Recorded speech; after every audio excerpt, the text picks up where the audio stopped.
Vamos olhar o nome dessa ferramenta, Opacity, ou transparência. Ela está marcada em 100%. Significa que o meu objeto ele está com 100% de visualização aqui na cena. Como assim? Se eu clicar nesse botão, se eu clicar nesse parâmetro e arrastá-lo para a esquerda, eu percebo que o meu objeto vai ficando translúcido. Por que isso acontece? Porque aqui é o índice de transparência do meu objeto. Outra função que eu vou explicar para vocês antes de vir para cá, é essa função que está marcada por padrão. Essa função ela serve para mostrar a transparência da minha composição. Como eu importei uma imagem em PNG, essa imagem eu tirei o fundo dela no Photoshop e ela vem para cá transparente. Quando eu desabilito essa função, o que é que acontece? A nossa composição criada inicialmente, ela tinha o fundo preto, lembram? Esse fundo vai ser mostrado quando eu desabilitar essa função. Vamos deixar com fundo preto para que a gente possa ter um contraste melhor. Então vamos lá. A opacidade ela serve para diminuir a transparência do objeto na cena e aumentar. O parâmetro mínimo é 0%, significa que o objeto está totalmente invisível na cena, e 100% ele está totalmente visível. Rotation. O Rotation a gente vem aqui no lado direito dele, clica com o botão esquerdo e gira para a direita e mexe para a direita o mouse, a gente percebe que o objeto ele vai obtendo rotações, que o objeto vai sendo rotacionado à medida que a gente puxa esse parâmetro para a direita e para a esquerda. E perceba que quando eu passar de 360 o giro, automaticamente ele me adicionou o número 1, que significa que eu dei uma volta no eixo de 360 graus. Se eu aumentar mais, se eu der mais uma volta de 360 graus, ele vai mostrar aqui para mim o número 2, significando que dei duas voltas em 360 graus. Vamos lá. Vou deixar aqui, vou clicar nesse reset para ele me devolver as configurações iniciais do objeto. Automaticamente, quando eu faço isso, ele coloca o objeto no meio da cena, no meio do nosso stage. Vamos para o parâmetro de escala, pessoal. Quando eu clico nele e mexo para a direita ou para a esquerda, eu percebo que ele vai aumentando o seu tamanho e diminuindo proporcionalmente. Se eu desabilitar esse cadeado aqui, eu percebo que a escala, o botão do lado direito, ele serve para escalonar o objeto na vertical, e do lado esquerdo serve para escalonar o objeto na horizontal. Vou dar mais um reset para o objeto voltar à posição e às configurações iniciais, e vamos para o parâmetro de Position. O parâmetro de Position ele tem duas características, como na escala. Vou deixar habilitado aqui a proporção, que é o seguinte, pessoal. Essa da esquerda serve que eu estou movendo, significa que eu estou movendo o objeto para a esquerda. Se eu aumentar esse valor aqui, estou movendo ele para a direita. E esse parâmetro significa que se eu aumentá-lo para a direita, eu estou movendo ele para baixo. Se eu aumentá-lo para a esquerda, eu estou movendo ele para cima. Com a ferramenta de seleção ativa, eu posso clicar no meu objeto e posso arrastá-lo na posição que eu quiser. Vamos dar mais um reset e vamos ver para que serve o Arco Point. O Arco Point, esse primeiro parâmetro, ele tem a mesma função do Position.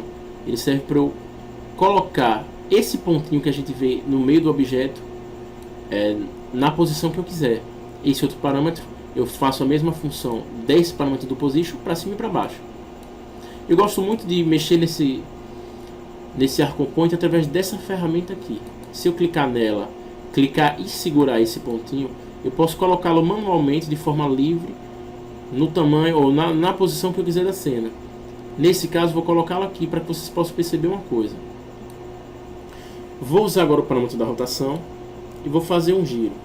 Percebam que o objeto ele está sendo rotacionado de acordo com esse ponto aqui, esse Arco Point ou ponto pivô. Se eu mudar o Arco Point com essa ferramenta aqui ativa de lugar, eu percebo que quando eu rotaciono, ele vai me rotacionar através de outro eixo de animação, que no caso é esse eixo que eu coloquei aqui. Bom, gente, vou dar mais um reset. Vocês entenderam basicamente para que servem essas ferramentas. Vamos começar com a animação propriamente dita. Vou vir aqui nessa ferramenta, vou dar um Fit, para que a gente possa ver a composição toda. Vou clicar agora na nossa camada do BG, vou arrastá-la, e quando arrastar, percebam que aparece aqui uma taginha preta, uma linha preta, que significa se eu quero colocar esse objeto à frente, acima do objeto que já está nessa composição, ou abaixo. Eu vou colocar abaixo nesse caso, porque eu quero que esse objeto esteja por cima dele. Percebam que quando eu dou um zoom na cena, esse objeto ele está perfeitamente encaixado, porque quando eu construí já pensando nesse ambiente. Então vamos lá, vou tirar aqui do zoom novamente, vou vir aqui com a ferramenta de seleção, percebo que esse BG ele não tem a mesma configuração de altura da nossa composição, mas nesse caso aqui não vai ser necessário eu reescaloná-lo, porque eu quero apenas mostrar para vocês já os parâmetros básicos de animação que a gente vai utilizar no decorrer do curso. Vamos aprender agora as funções da timeline do After Effects. Pessoal, a timeline ela vai servir para que a gente possa se orientar com relação à animação da nossa cena. Nesse caso eu vou arrastar o cursor para o ponto inicial 0, que é onde eu quero que comece minha animação. Vou selecionar o parâmetro do carro. Vou abrir aqui essa janelinha de opção dele. Abrir a opção transformação. E eu vou fazer uma animação de posição. Eu vou fazer esse carro se mexer. Vou clicar nele, vou arrastá-lo para onde eu quero que ele comece. E vou marcar, através dessa chavinha aqui, a posição inicial dele. Vamos entender para que serve. Quando a gente olha para cá, a gente percebe que a animação ela se encontra no ponto 0, ou seja, no início do vídeo. Se eu clico aqui com o botão esquerdo nessa chavezinha, eu percebo que um keyframe ele aparece aqui na cena. Esse símbolozinho aqui ele representa o keyframe, que significa o ponto inicial de registro dessa animação. Eu quero que esse carro ele se mexa daqui até esse ponto no intervalo de 1 segundo. Ou seja, eu clico aqui com o cursor, arrasto ele e trago ele para a posição de 1 segundo, que a gente pode visualizar por aqui. E agora eu tenho duas maneiras. Ou eu mexo nesse parâmetro de orientação horizontal do position para a direita, para que o carro possa andar em linha reta, ou apertando Ctrl Z, eu clico e arrasto com o mouse. Percebo que quando eu crio esse movimento, ele me cria uma linha, que significa a trajetória ou o percurso que esse objeto vai fazer na cena. Quando eu coloco a posição final do meu objeto, eu percebo que automaticamente ele cria um outro keyframe e ele gera um registro que, quando eu mexer aqui o cursor do mouse, vocês vão perceber que a animação ela já está acontecendo. Ele começa desse ponto que foi registrado e ele avança para esse ponto. Eu posso dar um preview em tempo real através de duas opções. Ou eu aperto 0 no teclado numérico e ele me mostra um preview dessa animação, ou eu venho aqui,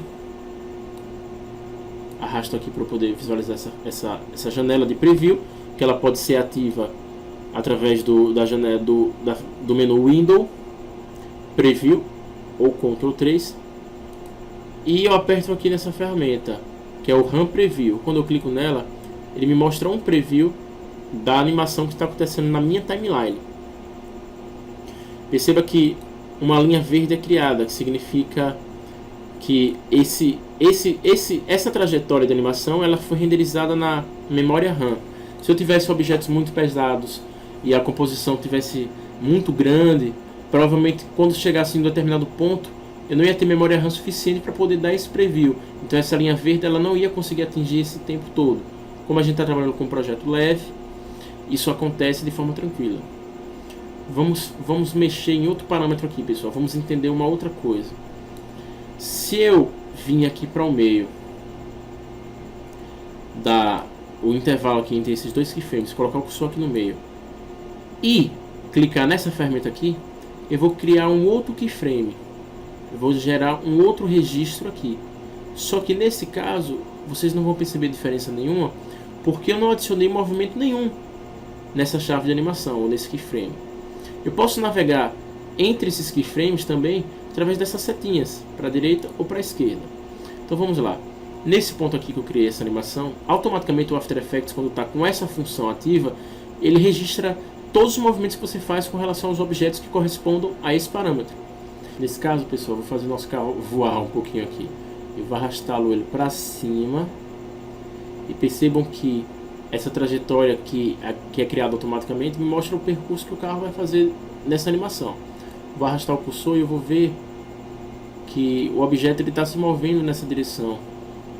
Ele está se movimentando automaticamente. E o After ele cria essa interpolação, ele cria esses movimentos frame a frame automaticamente. Basta a gente marcar o ponto inicial e o ponto final. Bom, vou encerrar essa primeira aula por aqui, para não sobrecarregar vocês de informações, que não é a intenção, e fazer com que vocês tenham um aproveitamento melhor. Treinem aí, pessoal, vou disponibilizar essas duas imagens para vocês. Tentem fazer essa mesma animação, criem a composição através dessa ferramenta com as configurações que eu mostrei no início do vídeo. Importem um objeto, coloquem ele na janela correspondente e tentem fazer essa mesma animação. Ela é simples, eu sei que vocês devem estar totalmente desempolgados olhando esse tipo de animação, mas eu garanto para vocês que no decorrer do curso nós vamos trabalhar com animações muito complexas e vocês vão ficar muito satisfeitos mesmo com o resultado do curso. Espero que vocês tenham gostado. Qualquer dúvida é só postar. Um abraço e até a próxima aula.